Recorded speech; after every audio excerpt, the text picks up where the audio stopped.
Donc là je suis à Henvic en Bretagne, sous le ciel un petit peu capricieux des Bretons. On est là pour les championnats de France, donc ce sont les championnats de France de la Fédération française de lancer de couteau et de hache. Je précise bien parce que nous sommes un sport qui a la particularité d'avoir deux fédérations. Alors c'est pas le seul sport qui est comme ça, hein. Il y a beaucoup d'autres sports où il y a deux fédérations, ou plus même. Alors ça vient évidemment de petites politiques internes où des fois il y a des scissions au sein de la discipline. Donc il y a une autre organisation qui se monte. Donc en lancer de couteau c'est le cas, donc aujourd'hui on est sur les championnats de France de la plus vieille fédération, de la fédération initiale, et il y a une semaine il y a eu les championnats de France en Alsace de l'autre fédération. Donc voilà, aujourd'hui on est environ sur 70 compétiteurs, 60-70 compétiteurs. Ça va se passer sur 2 jours. Alors il y a énormément de pas de tir, ça va permettre de beaucoup fluidifier les épreuves, mais ça va faire aussi, vous allez voir que les pas de tir vont paraître un petit peu sous-fréquentés. Voilà, là maintenant tout le monde va aller à l'échauffement parce qu'à 9 h les épreuves commencent et puis on va voir un petit peu comment tout ça se passe.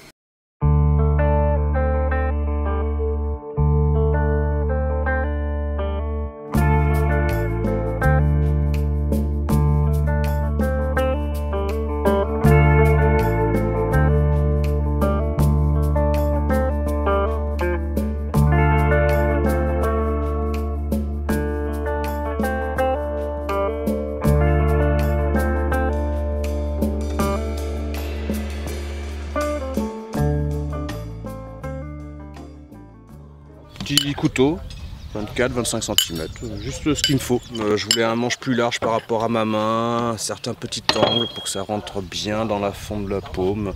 Une pointe bien large? Très large, ouais, voilà, comme ça, quand je vais toucher le 4, paf, ça prend le 5 en même temps. C'est le couteau de tricheur. Là, pour le no-spin, c'est mes Big No Reload. Voilà. C'est ce que je préfère en ce moment. 6 mm, 250 grammes.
Tendu, je sais pas ce que j'ai, pareil en Alsace c'est pareil, je sais pas, peut-être j'attends trop de moi.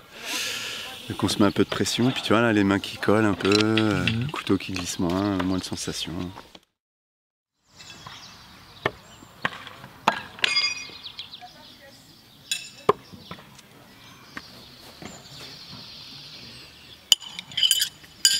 T'as Fabrice, bon c'est celui qui gratte tout en ce moment, tous les wallbacks là. Il est en tête du no-spin couteau d'or là cette année. E3 là déjà. Après t'as Gaël Maurice, hein, c'est vraiment notre mentor à tous. On peut pas le rater avec son kilt, c'est à tout. Voilà, c'est eux qu'il faut surveiller. Tu t'entraînes pas mal à la hache ou? Pratiquement jamais, mais la hache c'est tellement... Il n'y a même pas besoin de réglage, hein, tu retrouves tout de suite le truc. Et voilà quoi, c'est magnifique la hache. Hein. Quand on a un peu marre du couteau, ça défoule.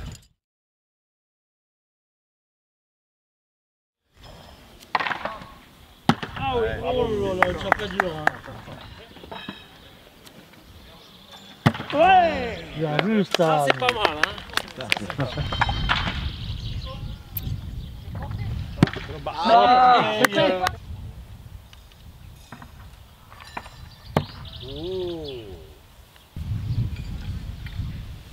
Ah, trop. Regardez, c'est mort.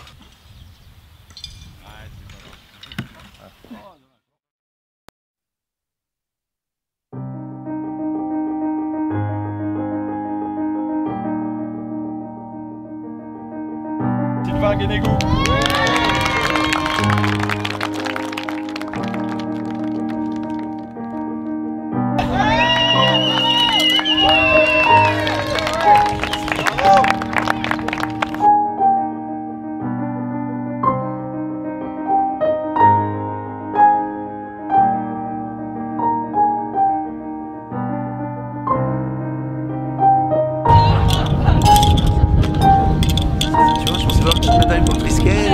pas facile le triskel.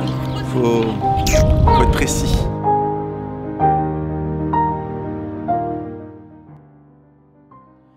Voilà, ce week-end de compétition s'est donc achevé. Alors je précise, parce que je ne l'ai pas fait dans l'introduction, que je n'ai pas participé à ces championnats. Et toutes les compétitions auxquelles je vais, je filme. Donc je ne participe pas parce qu'il est vraiment compliqué de faire les deux choses en même temps. Et pour ceux qui se demandent pourquoi je ne participe pas en règle générale aux compétitions, alors sachez que c'est quelque chose qui me démange vraiment, surtout depuis que j'avais participé. J'avais fait quelques épreuves au Mans Habilis. Donc il y a une vidéo d'il y a quelques semaines sur la compétition du Mans Habilis. Et je m'étais bien amusé avec Pascal Boucreux, j'avais même arraché une petite médaille. Et depuis lors, j'avoue que ça me tente vraiment de participer. Mais ce qui est compliqué pour moi, c'est que les couteaux que j'utilise tous les jours en lancer ne correspondent pas aux standards de compétition, ne correspondent pas aux distances réglementaires. Je suis toujours un tout petit peu avant ou un tout petit peu après. Alors pour revenir sur la compétition, elle était vraiment bien organisée, il y avait de quoi faire un championnat du monde, il y avait vraiment beaucoup de pas de tir et ils étaient très espacés les uns des autres, ce qui permettait aux lanceurs de n'avoir aucun stress, aucune pression, de ne pas être perturbés par les lanceurs qui sont à côté, puisque généralement, lorsqu'on participe à des compétitions, tous les lanceurs sont un petit peu en randonnion, les gens sont juste à côté de vous, à 2,50 m, donc c'est très perturbant et dans le lancer de couteau, on est dans un sport très mental, il ne faut absolument pas que le poignet flanche, donc il ne faut pas être perturbé.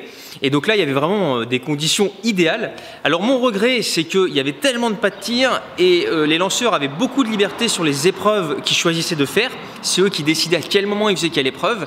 Il y avait des arbitres sur chaque pas de tir et chacun faisait un petit peu son truc. Et du coup, j'ai pas pu filmer tout parce qu'en fait, je ne savais pas qui faisait quoi à quel moment. Donc c'est aussi pour ça que cette vidéo est un petit peu courte. Et mon principal regret, c'est que je n'ai pas pu filmer en fait toutes les interactions avec les autres lanceurs et avec le public et aussi avec des abonnés, parce qu'en fait le dimanche, donc il y a eu les finales le matin, il y a eu les remises et les podiums, les remises de médailles et les podiums en début d'après-midi, et après toute l'après-midi, le public pouvait venir, il y avait des initiations, nous on était entre lanceurs, on s'amusait sur les pas de tir, etc.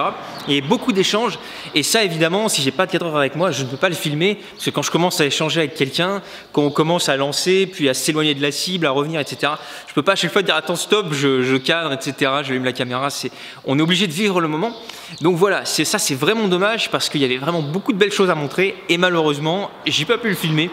Donc voilà, c'est mon principal regret, et ça fait que la vidéo est un petit peu courte. Et puis dernier point, évidemment, si les couteaux et le lancer de couteau vous intéressent, n'hésitez pas à aller voir mes couteaux qui sont fabriqués et forgés ici et qui sont sur mon site lanceurdelames.fr. Et puis sur ce, je vous dis à dans quelques jours pour la prochaine vidéo.